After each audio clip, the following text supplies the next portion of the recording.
بله. تو میرم بابا انتظاری. خب بابا برای چی؟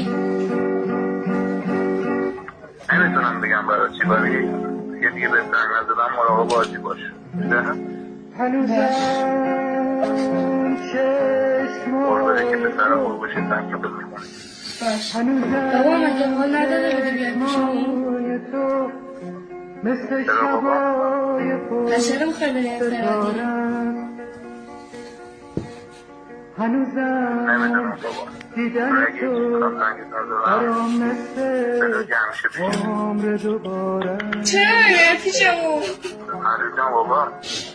هنوزم بله. وقتی میخندی دلم از شادی بله. میلرزه هنوزم با تو چی کارم داری؟